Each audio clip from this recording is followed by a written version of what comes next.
देखिए जैसे prove that 5 - 2√3 is an irrational number, ये हमें प्रूफ करना है। और यहाँ पहले से गिवन है, it is given that √3 is an irrational number, ये पहले से हमें गिवन है कि ये इरेशनल नंबर है। तो सबसे पहले हमें अगर इरेशनल प्रूफ करना है तो उसे हम पहले रैशनल लेट करते हैं। तो हम क्या करेंगे, 5 - 2√3 is a rational number, let कर लिया। अब अगर ये रैशनल है तो इसको किस फॉर्म में लिखा जा सकता है, P/Q के फॉर्म में लिखा जा सकता है। और P और Q क्या है यहाँ पर, P and Q are integers, P and Q are integers and Q not equal to 0, यानी जो डिनोमिनेटर में लिखा होता है वो 0 के इक्वल नहीं हो सकता है। और P और Q का जो HCF है वो कितना होना चाहिए, 1। P और Q का HCF 1 का मतलब P और Q जो है वो दोनों को प्राइम नंबर होने चाहिए, यानी उनके बीच में कोई भी कॉमन फैक्टर नहीं होना चाहिए। अब हम क्या करेंगे, सबसे पहले यहाँ से देखो स्टेप क्या होता है कि जो कंप्लीट नंबर होते हैं ना उनको हम राइट साइड ले जाते हैं। तो सबसे पहले यहाँ हमें एक तो कंप्लीट नंबर 5 दिख रहा है, एक 2 दिख रहा है, ये √3 अलग है, यानी कि हमें सिर्फ कंप्लीट नंबर को राइट साइड ले जाना है। तो सबसे पहले हम क्या करेंगे, ये जो 5 प्लस का है इसको राइट साइड ले जाएंगे। तो प्लस के 5 को जब राइट साइड ले जाओगे तो किस में चेंज हो जाएगा, माइनस में। तो P/Q -5। इसके बाद क्या करना हमें, √3 P/Q -5, ये जो -2 था ना ये मल्टीप्लाई में √3 के साथ, तो ये कहाँ जाएगा, डिवाइड में चला गया, डिवाइड में।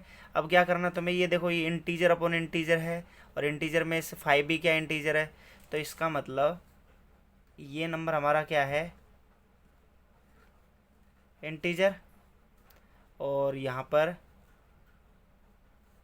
नीचे भी क्या है, इंटीजर। तो आपको बस इतना लिखना है, इंटीजर अपॉन इंटीजर। और इंटीजर अपॉन इंटीजर क्या होता है, इंटीजर, यानी integer upon integer rational number, क्या, रैशनल।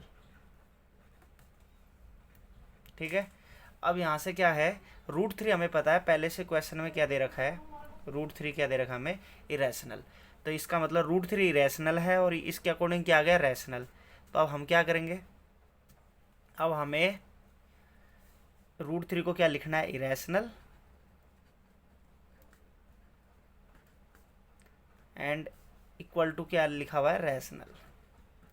तो इसका मतलब दोनों एक दूसरे के इक्वल नहीं हो सकते, रैशनल और रैशनल इक्वल नहीं हो सकते हैं। तो हम कह सकते हैं this is contradict,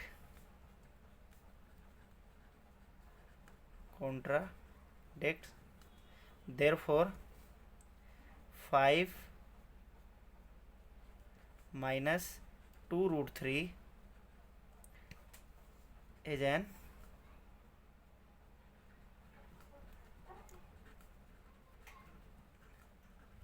irrational number. तो ये हमें क्या करना था, प्रूफ करना था। तो इस तरीके से हम इजीली इस टाइप के क्वेश्चंस को प्रूफ कर सकते हैं। अब आपके लिए एक दो क्वेश्चन मैं होमवर्क के लिए दे देता हूँ, इसी तरीके से आपको करना है।